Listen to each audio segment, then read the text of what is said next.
nato, un cronista que le gustaba mucho la historia desde antes del siglo XIX y para el siglo XX la transcribió. Entonces ese documento sí es fidedigno, que es lo que nos va a contar. Entonces, bienvenidos. Un resumito de dónde estamos, el por qué. ¿Sale? Así es. Bueno, pues nuevamente agradecerles a todos que están aquí con nosotros. ¿Qué estamos celebrando? La fiesta del Señor de la Expiración, la llegada del Señor de la Expiración. El Señor de la Expiración, pues es un Cristo. Igualmente, Él se venera el primer viernes de marzo. No importa la fecha que caiga, el primer viernes. Que prescribió el señor Néstor Ruiz, como nos dice el profe. Él llega aquí, tiene su llegada más o menos en octubre de 1770. Es un arriero que él viene, pues él viene viajando y trae consigo arriando una mula o una burrita. En la leyenda dice es una burra. Él viene con la encomienda de llevar esa caja. Es un cajón de madera grande que lo transporta en la burrita y que lo tiene que llevar a Nayarit. Allí dice que es a Nayarit donde tiene que ir.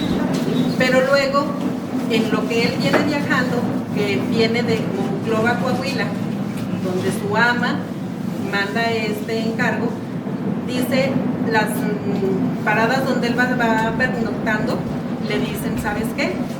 En el Valle del Guadiana está un poblado, en Nayarit, pero él traía prescrito que era Nayarit. Entonces él dice, pues no, tal vez a lo mejor no es el mismo lugar, ¿verdad? Cuando él llega aquí al Nayarit, luego en la noche el cajón, bueno, la burrita donde transportaba el cajón, viene, es atacada, la ataca un lobo. La persona, el arriero, logra herir, no sabe si mata o no al lobo que agrede a la burrita, la deja muy gravemente herida y pues al final muere la burrita se llamaba Azúcar porque era una burrita blanca.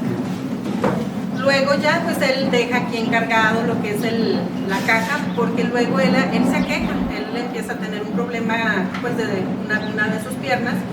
Entonces él dice, pues ¿sabes qué? No voy a poder regresar porque pues obviamente el método de transporte de mi cajón ya no va a ser, pues sí, para poderlo transportar. Él deja encargado ese cajón en una de las casas de aquí de la Nayarit. Entonces él dice, ¿sabes qué? Yo voy a regresar. Si en un año yo no regreso, pues entonces voy a tener que, van a tener que abrir el cajón. Ni siquiera él sabía lo que transportaba. Lo que nos dice también en la leyenda es que las personas donde guardaron el cajón, pues su casita, pues estamos hablando de 1770, pues obviamente me imagino eran indígenas de aquí mismo de la comunidad del Nayarit. Entonces eran casas humildes, chozas. Las casas no tenían piso. Cuando la persona la encargada entraba a regar, echaba el agua, pues dice que el olor de la tierra mojada, pero también del cajón les pedía un olor muy bonito, a flores. Entonces ellos nunca supieron, ellos supieron pues ahora sí que guardar hasta el año que pasó. En ese entonces cuando sí se presenta, bueno, pues la fecha coincide, que la fecha del año que tiene que pasar coincide con que tiene que ser es en diciembre, el 24 de diciembre cuando se hace esta, pues ya para poder abrir la caja. Cuando ya están todos reunidos, al parecer sí se presenta una persona. Esta persona, bueno, pues el señor Tereso, él dice, ¿sabes qué? Tengo que irme, me voy a ir, yo voy a dejar, la persona que regrese, que venga a recoger la caja, tiene que entregar 9 monedas que yo quedé de ver a la persona porque me dejaron pernoctar aquí con ustedes. Tiene que pagar esas 9 monedas y aparte un bastón. Ese bastón llevaba algo muy especial, que era pues marcada, señalada una cruz en la parte de arriba. Y y esa persona tenía que entregarlo. Pues al momento de que se presenta la persona, sí presenta las 9 monedas, presenta el bastón, pero luego el bastón le faltaba la cruz. Entonces ahí es donde dicen las personas, ¿sabes qué? Yo no lo voy a entregar. Ellos en ese tiempo nos dicen que pues ellos atribuyen que fue pues posiblemente pues el diablo, ¿verdad? Que se presenta pues ¿para qué? Para poderse llevar, porque a final de cuentas ellos no supieron quién era la persona que se había presentado. No supieron de dónde venía, no supieron a dónde se fue.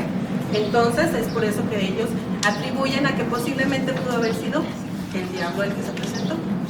Bueno, se dan las 11 de la noche, abren la caja y es ahí donde ellos se dan cuenta que es un Cristo, lo que viene dentro de la caja.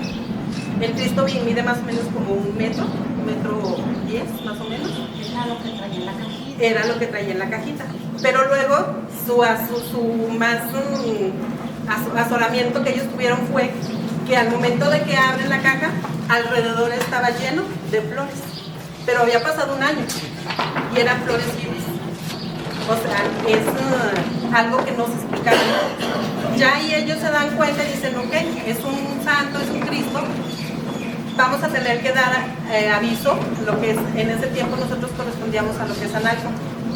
Analco era de las iglesias, son de las iglesias más antiguas, ¿verdad?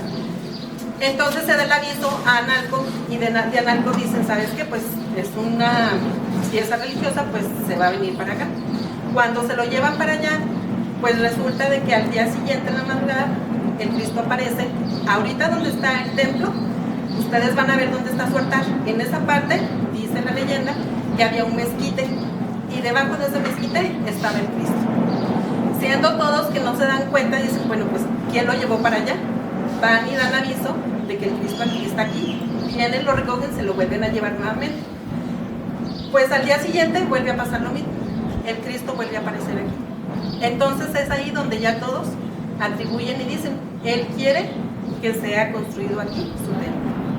Cuando ya lo hacen de esa manera, que lo hacen oficial para que su Cristo sea aquí, su capilla sea aquí, entonces ya no pasa nada, el Cristo se queda en resguardo en Analco hasta que se le construya lo que es su capilla. Y actualmente donde está su altar, ahí es donde estaba el mezquite. Era anteriormente, en ese tiempo, era el cementerio de aquí del Nayar. El Nayar, pues era lo que le decía Carlos. El Nayar estaba en la parte de arriba. No sé si algunos de ustedes conozcan. Que es rumbo a la salida para rumbo al panteón de aquí del Nayar o el panteón de Milpillas, más arriba. En esa parte hay evidencias donde sí estaba de esa parte el pueblo, el poblado del Nayar. Luego de ahí, bueno, aquí abajo es donde era el cementerio. Ahora no, ahora estamos al revés. Ahora está el pueblo aquí y el cementerio está en la parte de arriba. Ahí hay tumbas ahí arriba del altar, donde todo lo que es el atrio era el camposanto, era el panteón, el cementerio. Entonces, bueno, pues ya es ahí que dicen ellos, se le va a hacer aquí lo que es su capilla. Tenemos una fecha ahí en lo que es en la parte de arriba, les estoy hablando de 1770, en la parte de arriba, en la pura esquina, ahorita que estemos ahí en el templo, para que se fijen, bueno, los que alcancen a ver bien, yo ya lo veo muy bien también, está una fecha, no recuerdo, me parece que es 1792, me imagino que cuando se termina de construir la capilla. Me preguntaba Carlos sobre la torre. Sí hay indicios también y tiene algunas fechas de que la torre fue construida después pues obviamente, ¿verdad?, de la capilla. Ahí tiene una fecha que es de 1835, o sea, ya después, posterior a lo que es la capilla. Yo tengo una anécdota que me gusta mucho platicarla. Mi abuelita, mi bisabuelita paterna, yo la conocí cuando yo tenía 7 años. Ella murió de 101 años. Ella nació en el año de 1885, muere en el año de 1985. De 101 años muere ella. Bueno, pues ella, yo me acuerdo que ella chiquita nos rodeaba, nos rodeaba a todos los nietecitos y nos platicaba que ella cuando estaba chiquita, que les diré 8 o 10 años, de la escuela los llevaban a lo que es el río y en su mandilito cargaban lo que era piedritas y arena para traer, porque iban a construir una gran torre. Y ella decía, pues, ¿qué es lo que se va a construir, verdad? Entonces ella, no, pues hasta que ella, con el paso del tiempo decía, y siempre que la pasaban por aquí decía, esa torre la hice yo. ¿Por qué? Porque en su mandilito ella traía las piedritas. Entonces les digo, esta costumbre, bueno, esta tradición que nosotros tenemos del Señor de la Inspiración, pues son ya bastantes años. Nosotros aquí todos, como la comunidad que somos, estamos muy contentos pues de tener, porque a final de cuentas nosotros creemos que Él es el que nos escogió, Él es el que nos decidió quedarse aquí. A final de cuentas no vamos a saber si sí fue que realmente Él iba a Nayarit o iba destinado y Él decidió quedarse aquí. Entonces, ahorita les digo, la fiesta del primer viernes de marzo, pues es desde antes. Nosotros ya desde diciembre estamos, bueno, pues que vamos a nombrar a los mayordomos. Aquí en el Nayar tenemos varios barrios, que era lo que le comentaba Carlos. Son barrios, estamos divididos. Barrio de La Palma, que es por donde está la panadería de Don Pompeyo. Barrio de La Joya, barrio del Portillo, que es salida al Tunal. El barrio de la entrada, que es el Potrerito, el Llanito, la Sierrita, luego el barrio de La Palma, del centro, perdón. Luego acá de este lado tenemos también el barrio de Los Mireles. Dicen ahí, bueno, ¿y por qué barrio de Los Mireles, verdad? Pues que son muy pudientes o que pues fíjense que sí. Eran de los hacendados que tenían su casa pues aquí en el Sopilote. Son desde la hacienda que está aquí en el Sopilote, arriba, posterior a donde estaba antes el Nayar antiguo. Ellos, pues es el barrio de Los Mireles, porque pues son muy afortunados, que son casi dos manzanas, las que es pura familia de ellos, de los Mireles, y por eso se les llama el barrio de Los Mireles. Entonces, todos los días que damos comienzo 9 días previos, se recibe a un poblado. El poblado, por decir, El Conejo, Pueblito, Lerdo de Tejada, Ferrería, 15 de septiembre. Nosotros salimos en procesión de aquí, de lo que es el templo, nos vamos, hay una carreta que llevan una réplica del Señor de la Inspiración. Nos vamos en procesión, llegamos hasta donde está el puente, el río, y ahí recibimos a las personas que vienen de fuera. Lo que es, por decir, ayer le tocó al Tunal, pues entonces nosotros, el día que le toca al Tunal, nos vamos hacia este lado, lo que es al pueblito, al Portillo, perdón, recibimos a los peregrinos que vienen. Hacemos un pequeño recorrido, terminamos en la iglesia, ya que termina la misa, se les da un pequeño refrigerio, pues no tal como reliquia, pero es un refrigerio. Pues lo que es lo más tradicional de aquí de nosotros es el pan, pues obviamente de Don Pompeyo, y el atole, agua fresca para los danzantes. Entonces eso es lo que nosotros les damos a las personas. Ayer pues fue lo que fue la quema de pólvora. Ahorita en la mañana tuvimos lo que fue a las 5:30 de la mañana, la misa de gallo. La misa de gallo vienen los músicos, los mariachis, perdón, tocan las mañanitas a las 5:30 de la mañana, y luego a las 6 de la mañana comienzo la primera misa. La primera misa, ella, bueno, no sé si sepan, Nayar también tiene Sierra, que es la sociedad de condueños de Sierra del Nayar, donde está el muy famoso Salto del Agua Llovida, en una cascada que tiene alrededor de 100 metros de caída. Son también de aquí del Nayar, ¿verdad? Entonces ellos, como es de la sociedad de ellos mandan decir, y ya es una tradición de hace muchísimos años que ellos tienen esa misa y le traen los mariachis al Señor de la Inspiración. Luego ya posterior, pues lo que estamos ahorita viendo, ¿verdad? Misas determinadas horas. Ya al final, pues ya en la tarde-noche, se hace, bueno, la más tradicional, la del señor Jorge Gallardo, de la panadería de Don Pompeyo, que él viene con todos sus trabajadores. Lo que es, hacen el recorrido, llegan a la misa, se hace la misa, y al final, ya en el kiosco, pues ellos celebran y con una banda, ¿verdad? Ya ahí, entonces se hace, pues... Si quiere. Creo que no les dieron permiso.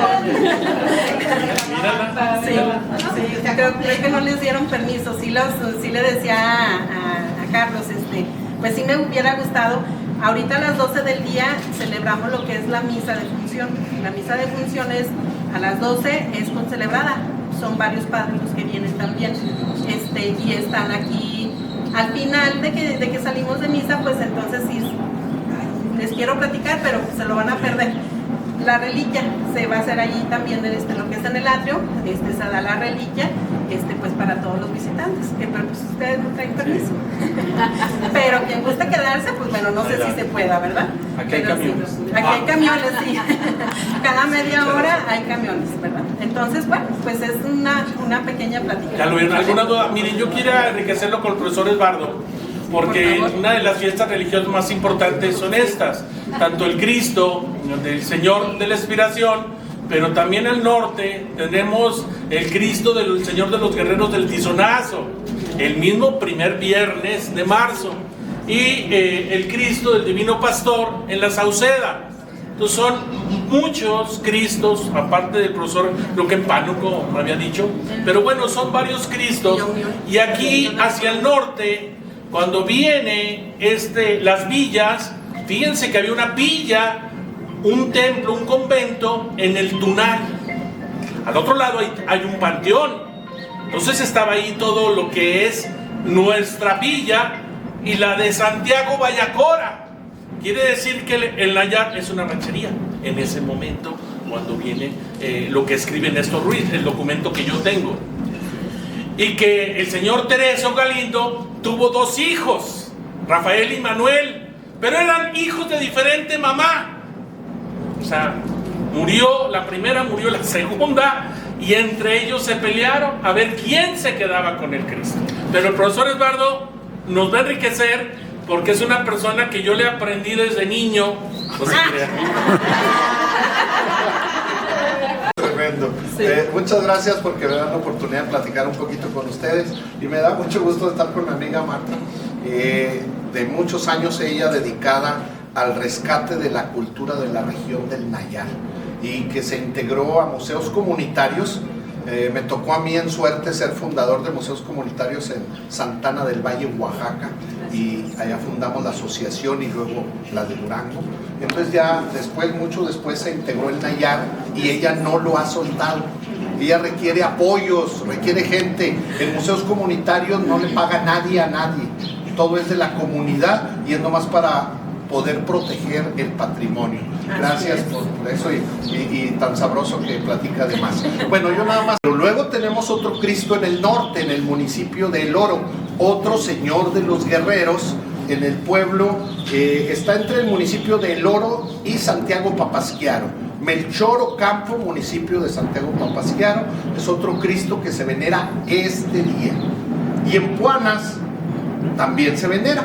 Entonces tenemos una religiosidad enorme. Hay que entender que cuando llegan los primeros misioneros franciscanos al pueblo de Analco, que es pueblo de indios, muy antes de la llegada de Ibarra, llegan por el rumbo de Guazamota, pasando toda la sierra desde Nayarit, Guazamota, hasta llegar ahí. Todos los franciscanos venían con un Cristo, porque era la imagen que venía para cristianizar a los naturales. El pueblo de Durango, Analco, y el pueblo del Nayar, que era una gran población indígena, tepehuana, ¿sí? Tepehuana. ¿Por qué el Nayar era tan poblado? Pues porque el Nayar era muy rico, como sigue siendo. Estamos al pie del río Tunal. El río Tunal estaba libre de la presa, tenía grandes avenidas, y los indígenas, ella nos decía ahorita algo muy sabio: el pueblo no estaba aquí en el bajo, el pueblo estaba arriba, porque los indígenas no se iban a arriesgar a una gran avenida del río, una gran crecida que se llevara todo. Ellos sabían dónde vivir. Pero cuando los franciscanos empiezan a misionar en Analco, ellos traen un Cristo de pasta de caña.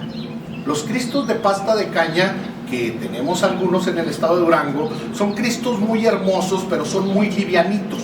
Se cargan con mucha facilidad, aunque estén enormes.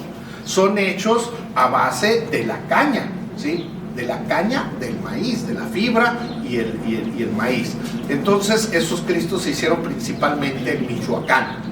Luego, al traerlos para la catequización, el Cristo de Analco se llamó y se sigue llamando, porque ahí está el hermoso Cristo que es enorme en Analco, el Señor de la Expiración.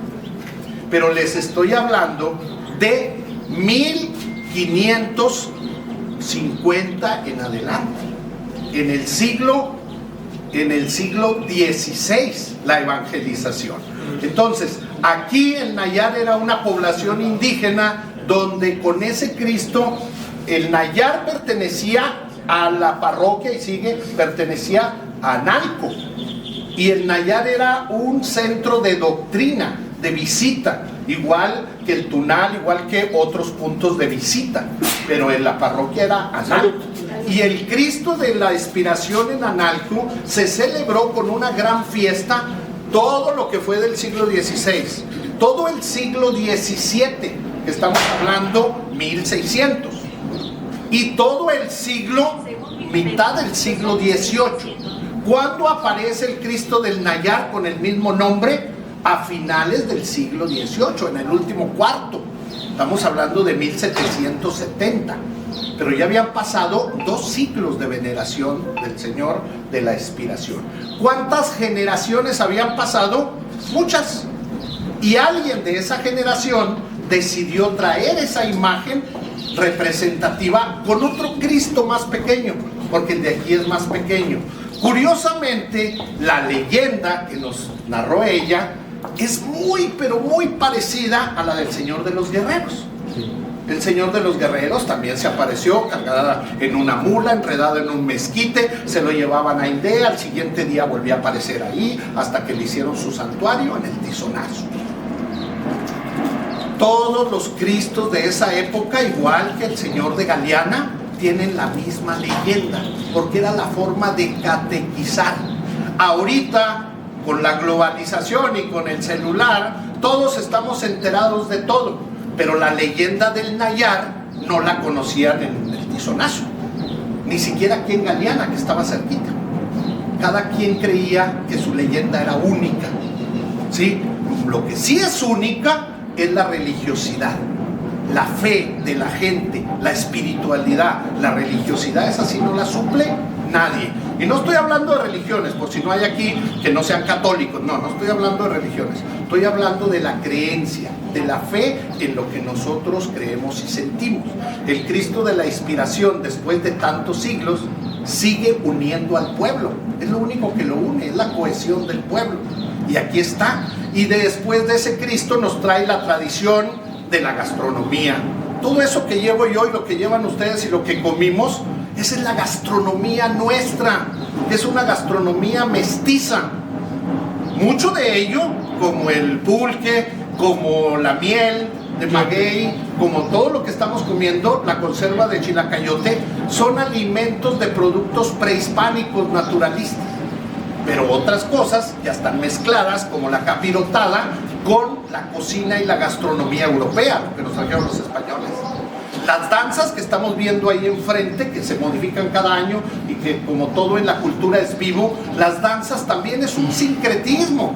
También es lo que bailaban en la época prehispánica, pero ya con los atuendos y la tela y todo lo demás, español, europeo.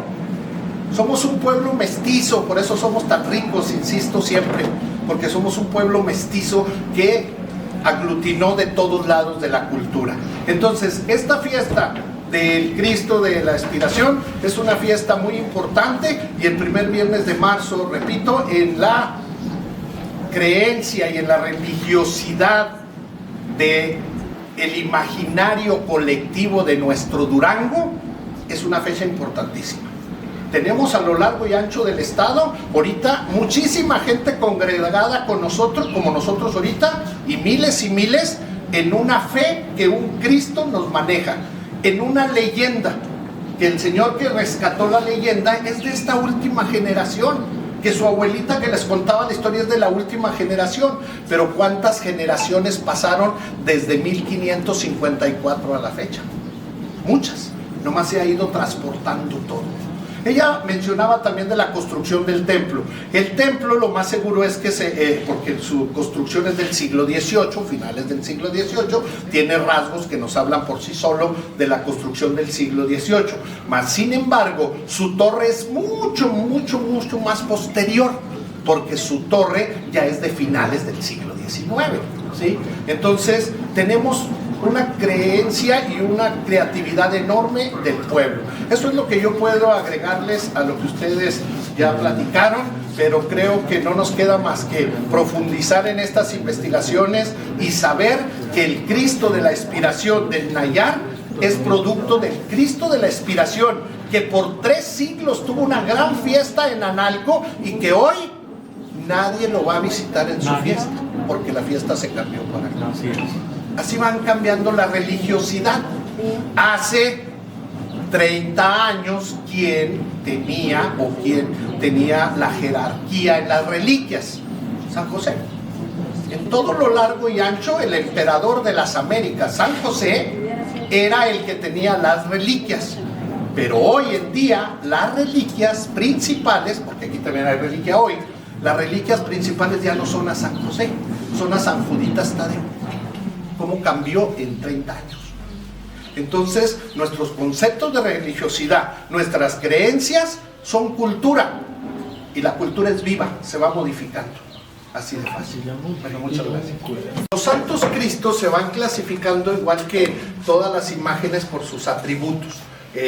Por ejemplo, San Jorge, pues ya sabemos que está combatiendo a un dragón y que trae una espada, ¿sí?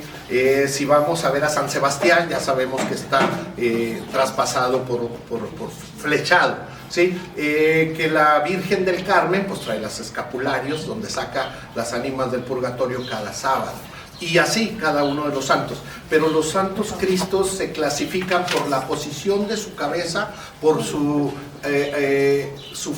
imagen, ¿cómo les diré? Su expresión, para mejor entender, su expresión. El Cristo de la expiración es el Cristo que está a punto de morir, que está terminando y que ya dijo, Padre, en tus manos encomiendo mi espíritu.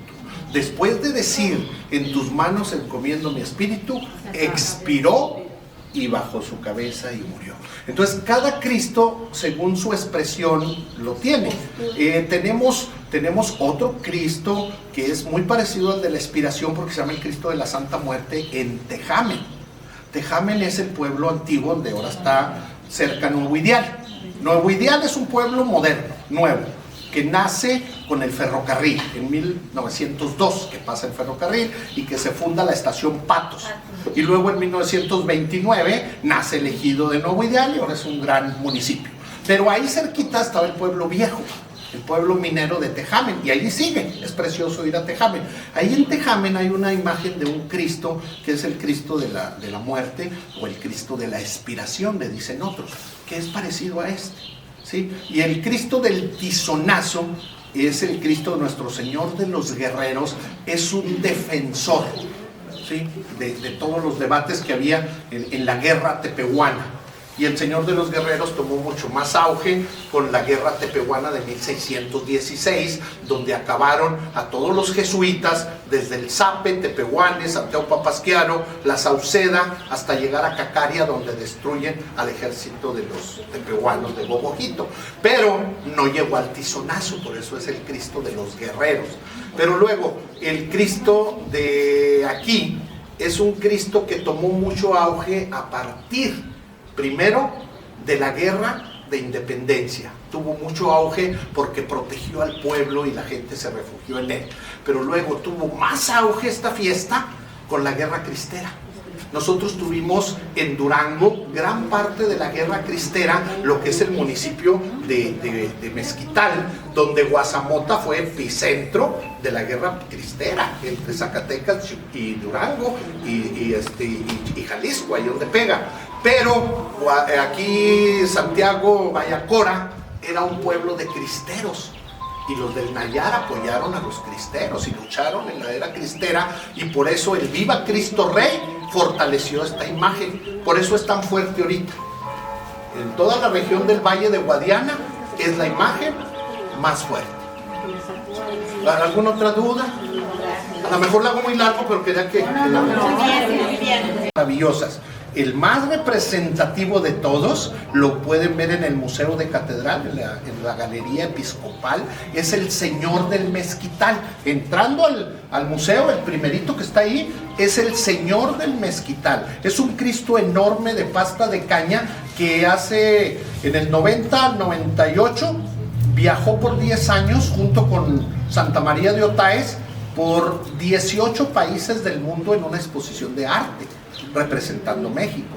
Ese Cristo en la guerra tepehuana fue muy famoso porque al atacar la misión del Mezquital le flecharon, un indígena lo flechó y le clavó una flecha en la espinilla, que ahí tiene la cicatriz, y de ahí le brotaba sangre y agua, por eso se hizo milagroso.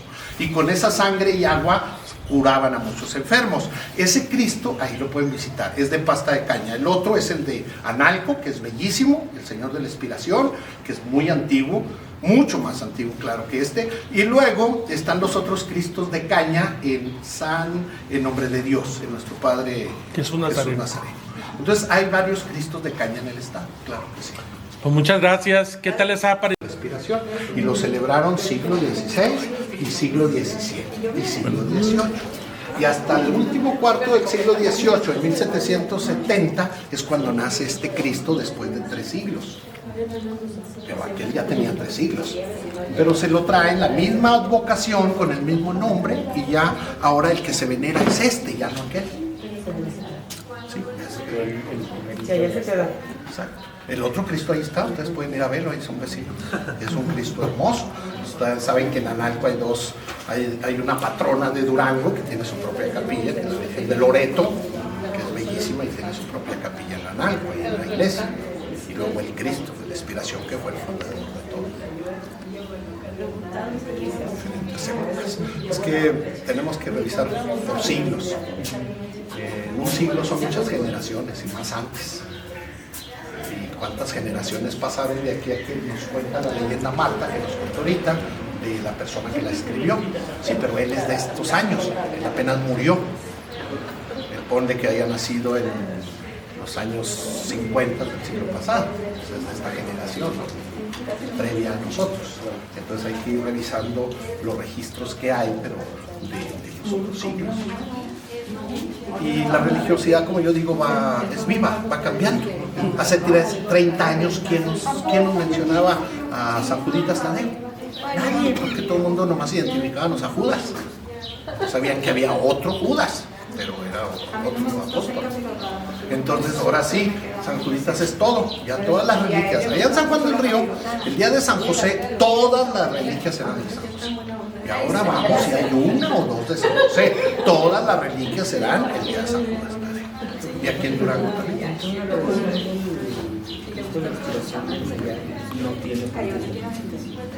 Sí, como yo les digo, desde 1770. Pero ya desde entonces hasta la fecha, en ese tiempo construyeron ¿cómo se hace ahora? No, claro que esta fiesta, con este... Sí, bueno, se hace la fiesta, pero pues todo va creciendo, todo va creciendo. En ese tiempo era la fiesta del pueblito, era pequeño, la población era pequeña y venían las comunidades, más que nada indígenas, totalmente. Pero fue creciendo, tuvo un auge muy grande después de la independencia y tuvo el mayor auge después de la Guerra Cristera. Y ya en los últimos años, después de la Guerra Cristera para acá, es cuando ha ido creciendo más. El tizonazo siempre ha estado, pero tuvo que llegar un personaje hace 4 años para que creciera el doble. Llegó don Faustino, que hace 4 años llegó, y la fiesta del tizonazo, desde que llegó don Faustino, creció más o menos el doble. ¿Por qué? Porque don Faustino, y él ha ido, convoca a todas las parroquias del estado que vayan a hacer procesiones. Ese personaje hizo crecer aquella fiesta. La guerra de los cristeros hizo crecer esta. Y así, las religiosidades van cambiando, van variando. Lo que sí no cambia es el concepto de fe, eso sí no cambia. Cuando la gente tiene su concepto de fe y se aferra a esa fe y se entrega, eso no lo cambia. Eso es lo mismo con la guadalupana que con la Virgen del Carmen o con la Virgen de Pilar en España o con el Cristo del allá. La religiosidad es lo mismo. Y nos dice nuestro Carlos, que es el que está